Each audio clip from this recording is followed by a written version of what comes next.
We're very unprofessional, as you can tell. No, you're all good. You're getting started. That's how it works. Okay, so hey everybody, welcome back. Renostaterocks, episode 38 and a half. Not really, but whatever. We'll figure it out. Eventually, we'll get there. Yeah, but welcome to the second video of the video podcast. This week, our amazing, esteemed guest is Mr. Jeremy Taggart, formerly of Our Lady Peace, of Taggart and Torrens, one of the most prolific podcasts on everywhere you can listen to this day. Thank you very much for joining us, Jeremy Taggart.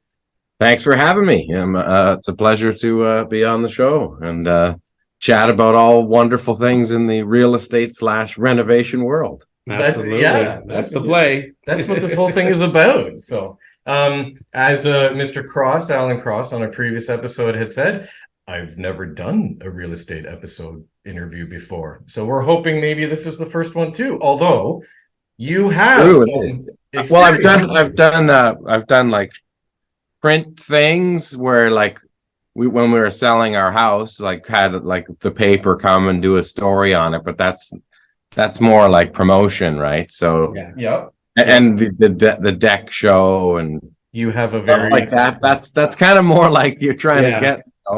Don't worry, that's going to come up. The chatting about the straight up like real estate and like, no, this is definitely the first time for sure. So awesome. Fantastic. Yeah. We'll go easy on you. You have a very famous deck. Yeah. And that's a deck with an E. Yeah. All right. Do you want to go? Yeah, let's get it started. Okay, so, Jeremy, you were born in Toronto, but you moved to Mansfield. When did that happen? Well, that was kind of when I was like 4 or 5 years old. So my parents, my dad worked at Sears in Rexdale. Okay. And, I don't think it's there anymore.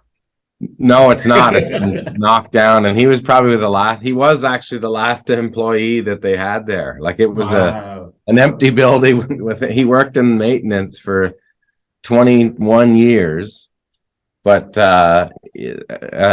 way back then, like I had no choice in the matter where we were going. So, I think he was making a whopping like 25 grand a year. So it was a rental family is what we were. And we ended up going to Mansfield because it was a lot cheaper than living in the city. So he was commuting from Mansfield every day to Rexdale. Wow. For 7:30 in the morning and then the afternoon. So he was probably driving like 3 hours a day for just to get some serenity, I guess. So yeah, that was it.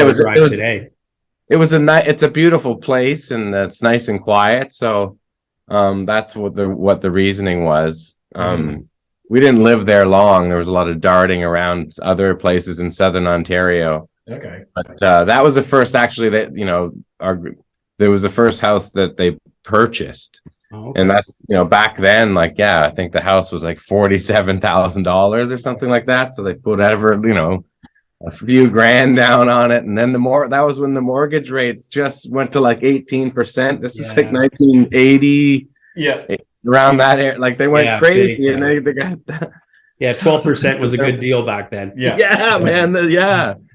So they kind of got screwed on their very first mortgage, but it was the beginning of the end of owning a house for the Taggarts way back then. But it didn't last very long. And what was that house like? What do you remember about it the most? It was it's still there. It's actually the first house driving into Mansfield on the right.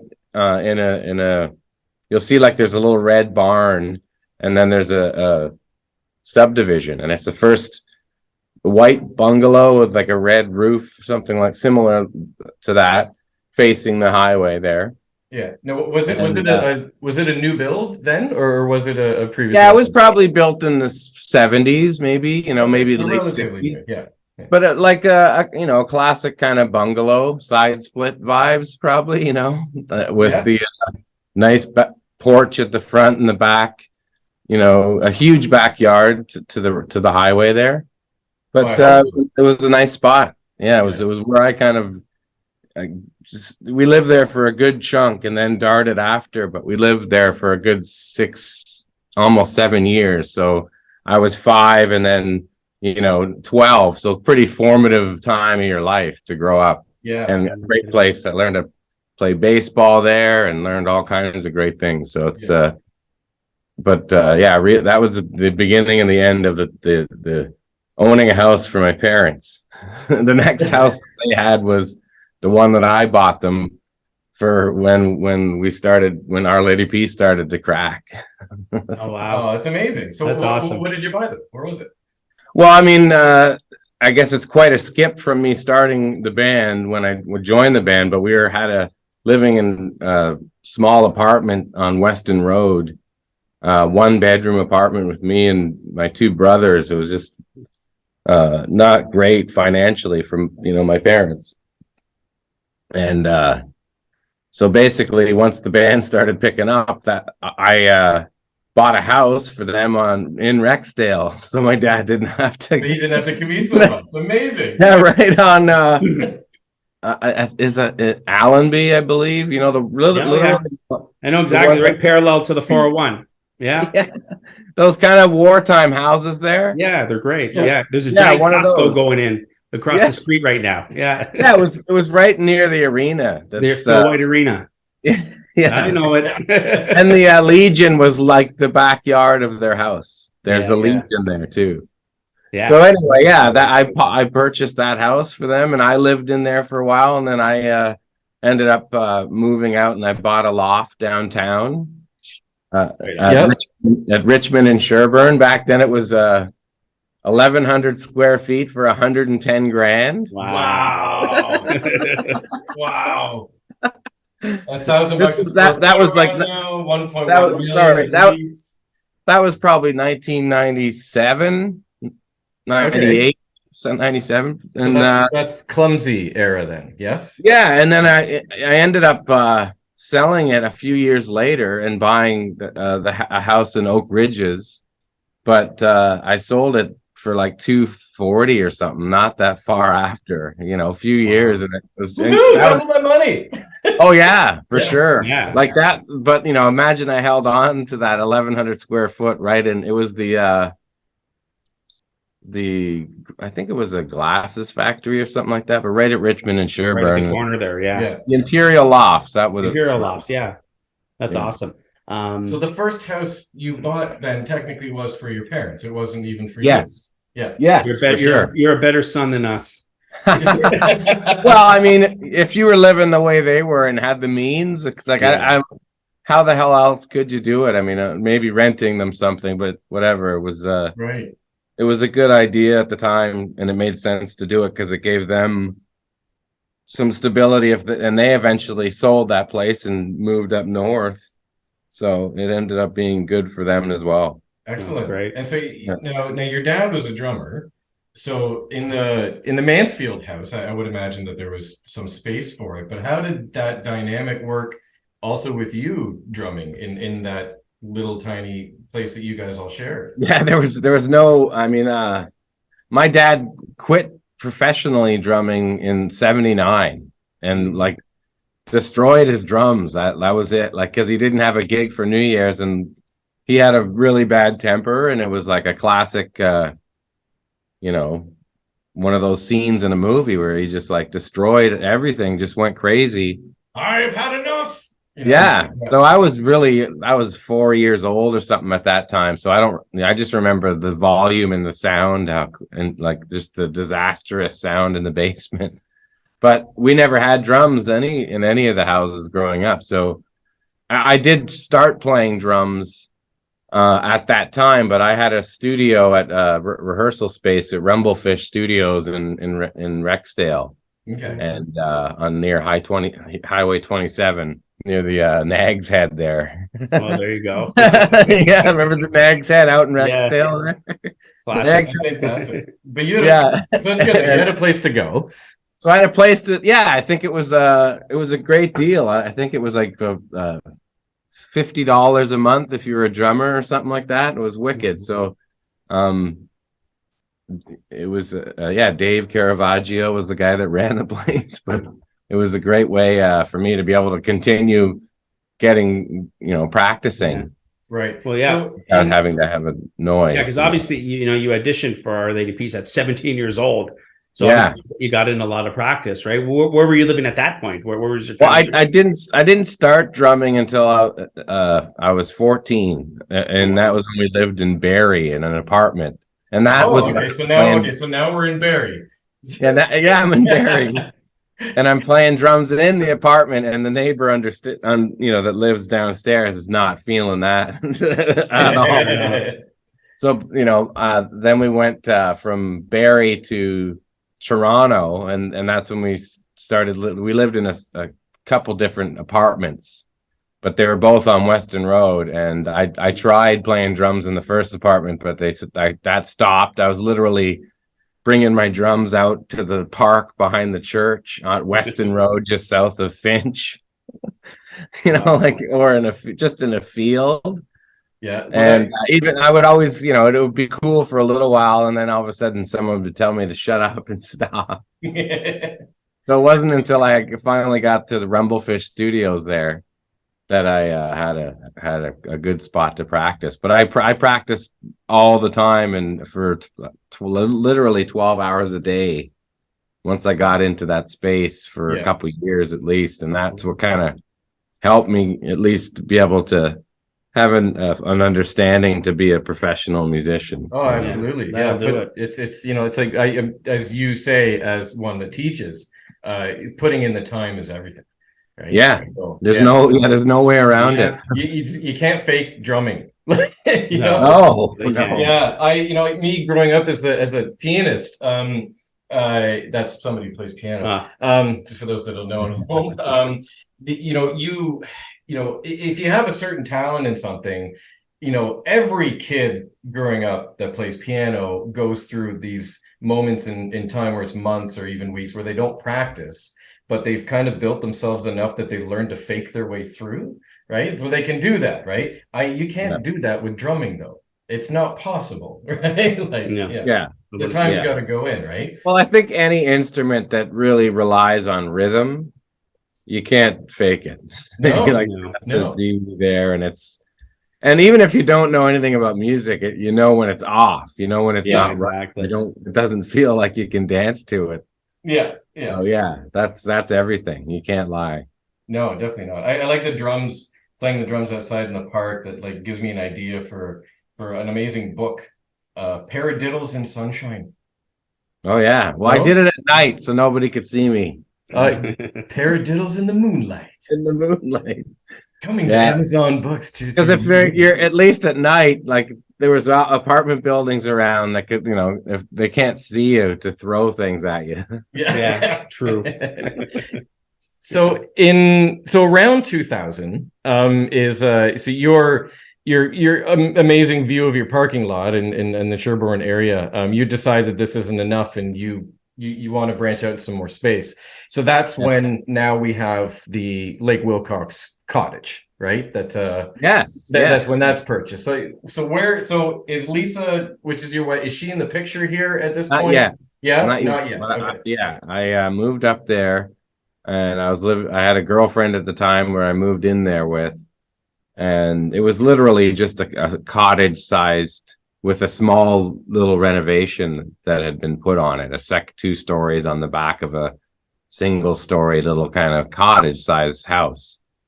And right on Lake Wilcox and on the north side. So there was a kind of if you know the history of the area, it was kind of, there was like a lot of bikers and stuff in there in the 80s, and there was some rough people coming and going in there. It wasn't exactly like a nice, easy spot, right? So obviously it's such a beautiful space and it's on the lake. Eventually real estate trumps all issues, right? It'll gentrify itself. And eventually it was too expensive to live here for bikers, and that the hardcore white trash that just like the guys that are just sitting with a no shirt on in their front yard on a car that's broken down and never worked for the last 5 years, drinking beer every day. That's how I grew up. That's how I grew up in St. Catharines. Taking the kids to school all hungover. That sounds like home to me. mean, yeah, it's like, which one of those cars are you going to actually drive? And it's like, well, none of them work. Yeah, well, it's a Jeff Foxworthy, right? You might be right, man, when you got 15 cars that drive and 20 that don't. Yeah. So it really, that area had a massive growth. Even so, at that point in 2000, you could still get a nice place on the water. I think I paid $280 for that place, we decided to renovate it once Lisa moved in. We got together, and I think she moved in with me in 2004, and we got married a couple years after that. And then I don't know, probably about middle 2012 or something, 2010, we decided to tear down that front kind of old cottage part and rebuild a whole house. So and that was with a few different layers to it too. Yes. Yeah, it ended up having kind of 5 different intercepting levels from the basement up to the top. And although it wasn't like, there wasn't a lot of, it was only 25 feet wide, right? But like very long. So it was just kind of a long townhouse vibe, I guess, Okay. Yeah. A great spot. It was a beautiful house. Oh, we loved living there. It just eventually, I got 3 kids, and the 2 boys were sharing a room there, and then we had a workout room upstairs, and there was just kind of lacking space. And it's a super busy street, North Lake Road. Like, there's always cars coming and going, and getting in and out of the driveway is a pain. And we got the dog, and we're worried if the dog runs out of the house, or it's just too much traffic. And we basically decided we wanted to move from there and something with a little more space, and decided to come to Newmarket, and just kind of found just a quieter neighborhood where you can ride your bike, or if the dog runs on the road, it doesn't matter. And just, they all have their own room now, and just little things. It's a trade-off with the beautiful view. And Oak Ridge is a great spot, and the lake is wonderful. But it is, yeah. We have more space here, so Lake Wilcox area. That's a very, not that it's a secret area, but a relatively almost unknown to a lot of people in Southern Ontario. Well, King is the number one in terms of how much places are being sold, right? King City is like, gotta be up. I could believe that. It's very hot for sure. So Oak Ridge is like, the water of Oak Ridge is like that plus 10% in a sense, just because of the water. Anything on the water, around the water. Absolutely. I saw it click every year, like 20-30 grand. It just keeps on going up and up, for sure. So I mean, a plot now without a house on it is over $1 million just for nothing on it. So there you go. It's slowly but surely it'll be like, I don't know if you guys have been to Portland. There's a place called Lake Oswego. It's a beautiful little lake area out in Portland, and it's just rammed with like gorgeous houses, and like even like small little townhouses that are gorgeous, right? That are gorgeous. That's what's eventually going to be Oak Ridges. Like, it's got already like that with the park there, and obviously the south side of the lake with the houses that are on that. Like, it's a massive place. So anybody with a double wide lot is doing a sever, right, to sell off that piece of land. So I think, listen, for those at home, if you can get a tract of land on Lake Wilcox for $1 million, buy it and just sit on it, right? Like, well, it's just it's so busy, and it's not getting any less busy. That's the other thing. On the weekends now you can't park anywhere. Like, you can park, everything costs money to park, or you can't park. So the summertime there is not a great time to be hanging out, because it's like you might as well be in like the beach down in Toronto, right? Like, so many people just showing up and having a little, the whole family, people that don't have backyards, right? Like, people that have nowhere to go other than a park. That's a lot of people now that live in condos, or like, even if they spent $2 million, they don't have a yard. and they want to go and get some action and check out a lake and enjoy some green space. Yeah, well, that's like most places now. You're spending $2 million and you have no yard. Yeah. Well, the pandemic kind of brought the yard back a bit, like And the Great Northern Migration, creating your own little resort, like, because there's nowhere else to go. But now that everyone's back out again, it's like, well, that's the first thing that's gone. Like the house goes from having a huge backyard in the design to having no yard in the design. Yeah. So speaking of backyards, the place you're in now, is that the one that was done by Paul LaFrance? Not now. Yeah, that was the Lake Wilcox That was place. the Lake Wilcox one. Okay. Yeah, for sure. And that's there's an episode out there. I'm sure it's on YouTube, but it's a beautiful space and they showcase it really well. Yeah. And he does such a beautiful job on the deck. Well, he did like a balcony and a balcony from our bedroom, and then like the whole space that he created, like a sit down space, a little bar space, and a deck space where you can just hang. So well, listen, like big shout out to Paul LaFrance. Never met him, but he's a Pickering guy, I think he was, or one of his offices is in Pickering. So we passed by a few times. Yeah. I was a huge Decked Out fan, and I remember watching an episode and seeing you and going, "That's Jeremy Taggart." This is amazing. That's right. Yeah, no, it was amazing. He did a great job for sure. Yeah, no, all his stuff is phenomenal. So, again, shout out to him. If you want to come on the podcast, hint, wink. Yeah, he would be great on. Yeah, he would be the rock star of renovations. Yeah, there you go. Almost, yeah. And he is a musician, so so that would help. Yeah, he's got his band, right? Yep. So you're one thing that I want to ask is you're passionate about the protection of lands, actually. And so you were part of a celebration called Dancing for Taters in 2013, and that was a withdrawal of a limestone mining operation, right? Like, where did that kind of passion from? How did you get involved in that? And I don't know where the dining from taters part came from, but that's dancing pretty cool. No, it's actually it was called soup stock and then food stock were two different I guess protests to stop the mega quarry in Melancton. Right. And the whole point of that quarry was they were digging down super deep and harnessing river systems.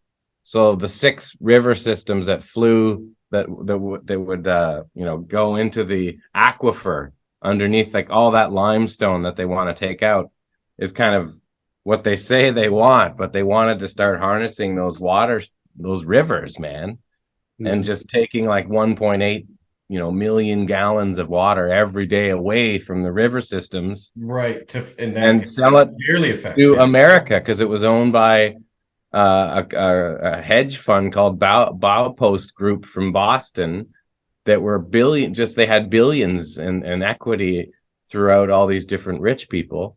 And this is all part of the war that's been going on for a while now, but the fight for water as a natural commodity, or whether it's going to be tradable and a commodity on the market. Like once that happens, like, man, it's liquid gold. We're happy to be in this country, but there's already lakes that are just getting ripped apart by Nestle and other companies that just like shove a hose in there and like sell it to everybody. And so we are Canada's the largest, correct me if I'm wrong, the largest landmass with the most amount of fresh water, right?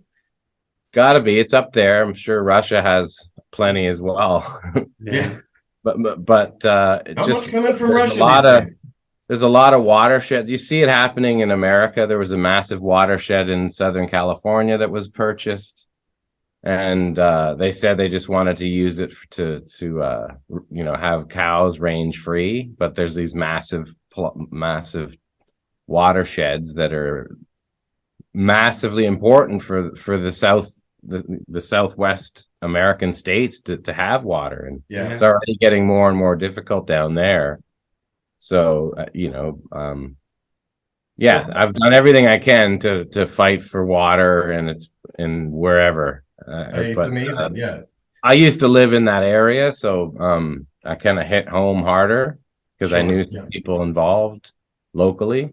Yeah. And it's something that's it's super important for to have control of.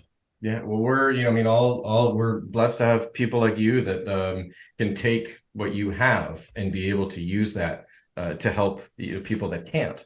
So it's an amazing thing. And then you also were able to get some of the Our Lady Peace guys to come in and so to put on like a wicked show for people, amongst other bands over there as well. So yeah, it's amazing. Well, we were going to have a concert, but yeah, we did have some stuff. It was amazing. Like, to be honest, like, when they did the soup stock, the chefs that came, and food stock, the actual amount of the culinary leaders in all of Ontario showed up. So I just was a small piece of the pie in terms of what I was just trying to find out as much information as I could, and the more I found out, the more pissed off that I got. Yeah. There was like tens of thousands of people at both of those events. So people just understood what it was about, and they acted, and they were not. I think it's pretty amazing that they backed away from that whole concept, and they haven't come back. Come back. Yeah, no, it's important work for sure. Yeah. Muzzle tough. And we'll be ready for them if they do come back, right? Yeah, that's right. For sure. Yeah. Well, I'm up there with you, so let me know, and we'll hop in the back of the pickup, and we'll go. We'll go right after I borrow your chainsaw. So turn on the lights like the crazy kangaroo catchers out in the outback. Yeah, the big deer lights. Sure. Do we have any flags? The South shall rise again. Taggart. Yeah, man. Go for it. Okay. Is your house haunted? No, not at all. But my last house had vibes. Yeah. Okay. Yeah, the Lake Wilcox place did. Give me. Was that just the reverb on all the bikers coming through? Yeah, right. Well, the house was actually built in 1945, but there was just like I hadn't seen ghosts, but I heard noises, and I just got a lot of kind of dreadful feelings just out of nowhere. Did you disclose that when you sold? Well, no, because it's like, how do you explain that? Like, it's like, you can feel it or you don't. I didn't feel it as much when we renovated and rebuilt it, but like, I think in that area that like you could go into any of those houses around the lake. I don't know why, but just there was once in a while I would just catch this whiff of like negativity. Yeah, it was kind of interesting because the house next door was kind of a rental that would kind of come and go, and there would always be different people every 12 months, 16 months. Sometimes people would last a couple years, but almost every time there was always this massive domestic yelling and screaming. Oh, wow. Jeez. Like out of hand. I'm like, that place there's some vibes in there too. Old house vibes are real for sure. Was the movie The Burbs? Yeah, that was a good one. Well, sure. I don't know if it's as much the house as the area, but I think like stuff can hang on, and just feelings can kind of just absolutely emit depending on whatever. I don't know, like for sure, definitely. So non-real estate related, just curious, who's your favorite female tennis player? What? I gotta go with the Williams sisters because you do. Like Our Lady Peace. I'm figuring that's obviously what you're going for. That's where you go. Yeah.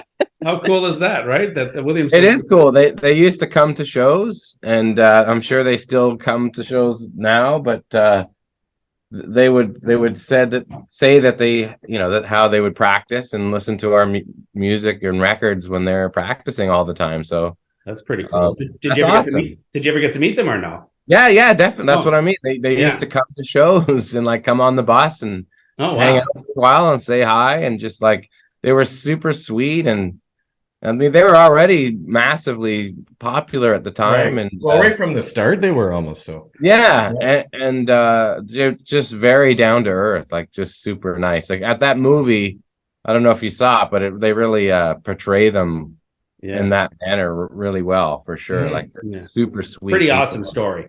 Yeah, sure. absolutely, for Yeah. sure.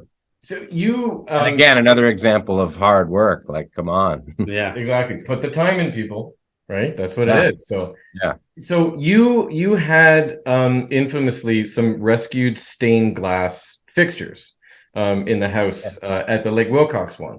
Yeah. Now those came with you to Newmarket now? No, we bought though. Lisa found that two of those lights, they're from a church, and she actually found like 3 or 4 more that are even bigger than those ones Go bigger, that go are home. in our garage now. So like No, there you go. we kept them with the house because I think the people that bought the house wanted them as well. Like, because Yeah. you know, if they were gone, and they really did add a beautiful.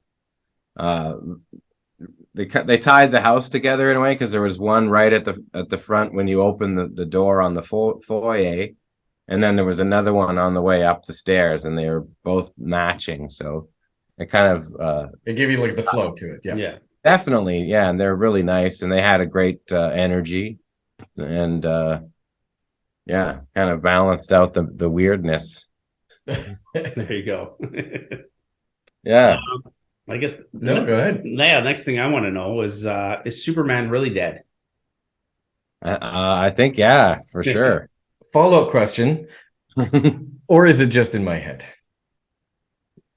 That's also up to you. I think You're asking that question.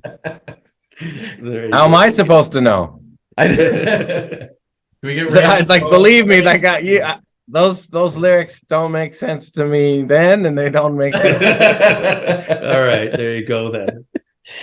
So design elements I from didn't even bring up the fucking subway part. Like, come on, like what Well, the hell listen. is that supposed to be? I love to go to Subway because they have a soup I and think it sandwich was maybe night. because like Bush was really popular then, and Bush had lyrics that made no sense. Maybe Zero cents. Yeah, 0 cents. but people remember them, bigger right? the song they had, the more like, what was that word even? So like glycerine was every 16, 17-year-old's favorite song to learn on the guitar. And then you would sing it. And then once you were opening the notes and you're reading the lyrics, what in the world is he talking about? This just doesn't mean anything. I don't think it means anything. Just It's fits like the rhyme scheme. It's actually designed to make you stupider, because you start thinking it does mean something, and then you're like, wait a second, I'm gonna start thinking this way in real life, where shit doesn't mean anything, but it's like means something to me. Yeah. Like Gavin Rosdale sits down and goes, English folk, what's a really good word I can say in a American accent? You know, like, yeah, no, fantastic. And that's the name of the song. I think that's how it works. Staring in the mirror, pounding girls in hotel rooms. Renostate rocks. Taking the turn. All right, we're gonna go this direction. Let's go.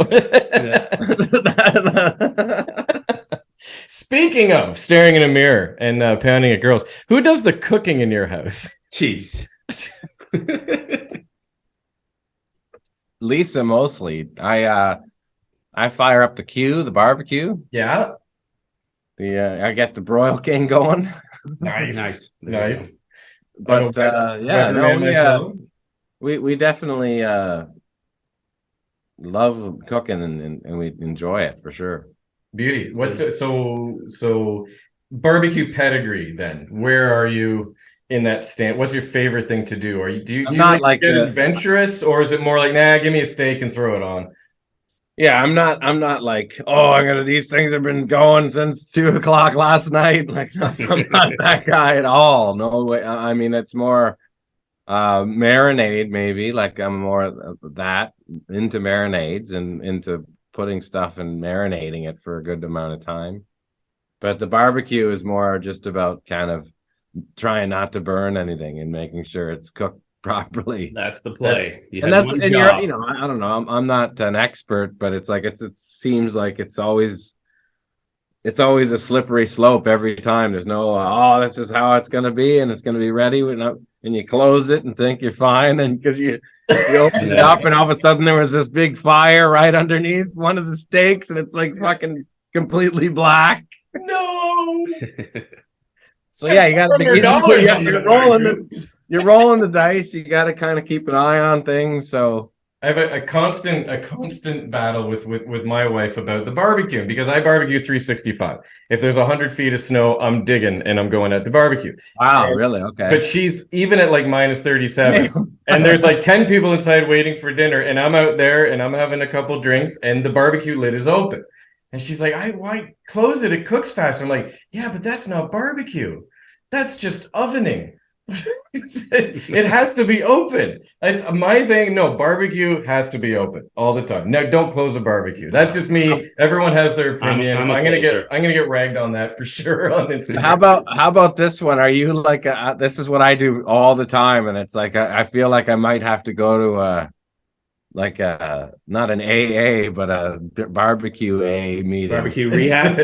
My big problem is all like, you know how you're supposed to kind of turn it up and let it rip for 10 minutes and then clean it after. I come in the house and I'll like start watching TV and the thing's at like 1100 degrees for 45 minutes an hour. I'm like, oh my god. And it's like just the other day I'm like, oh my god, I did it. It was like probably 2.5 hours, and I look out and it's off. It's gone. Like, no, like I've done that like 3 times where it's like probably crushed 3/4 of the tank by just and leaving the thing crushing. I mean, I'm a natural gas hookup guy. Oh, that would be even more scary. I'd wake up the next day and it's like, there was a very famous moment in the house I was in Thornhill. The top has holes in it because it's so burned up. Very famous moment where my father, my stepfather was cooking, and a week later I was having a birthday party. And I used to have these birthday parties where everybody would bring meat, right? Because we're all cooks, right? And so, you cook your own meat, just bring enough for everybody. So it's like potluck, right? And so my buddy Dave opens the barbecue and he goes, "Oh, cool, you warmed it up for me already." I'm like, from a week ago, dude, I haven't even been out here. What's going on, right? No. It had been on the entire week. No. Yeah, Oh, man. And it's natural gas. You can imagine what the bill was.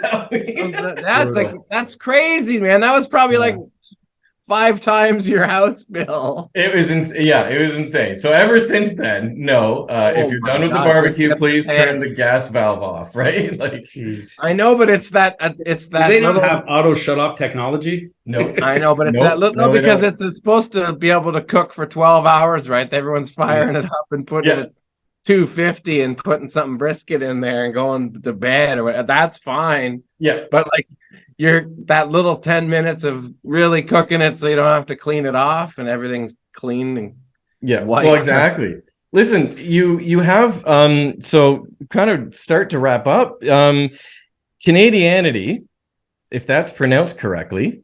Yeah. Hey, there we go. So you've co-authored that with awesome. There's the plug.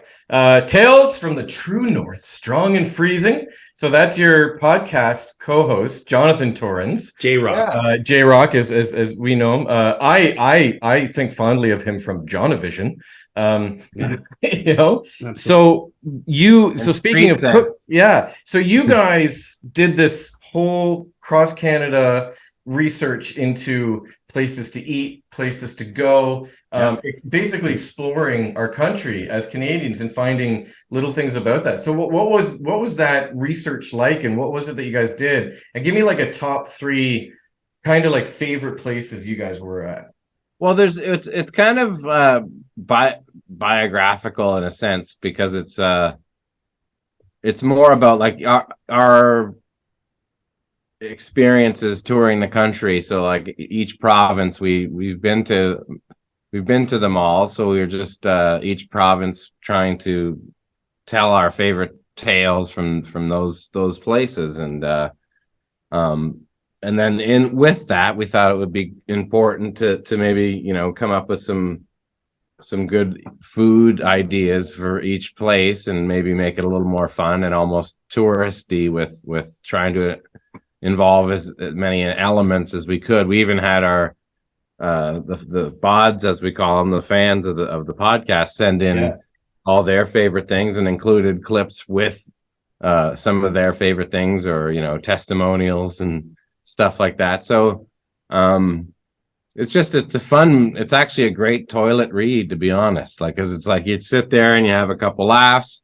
It's okay if you read one chapter, you could pick it up anywhere. There's no like beginning and end. So that's what we kind of were going for, and we were lucky enough that it was a bestseller. It was a number 4 in the Globe and Mail around Christmas time. So it's HarperCollins were awesome to put it out, but it was great that it was a success. So Amazing. It really helped. Awesome. And so that's another branch available. So that's available. Now where?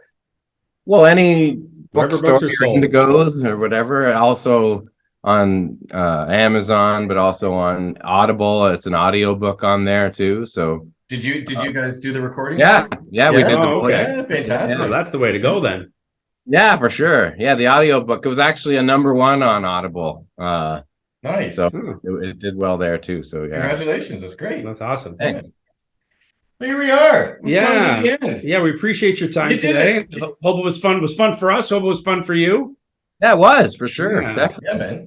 Thank you again and again and again for doing this. It was an absolute pleasure to have you. And a quick plug for yourself. Where can our listeners find you?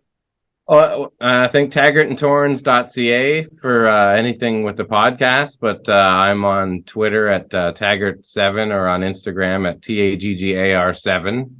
And that's it.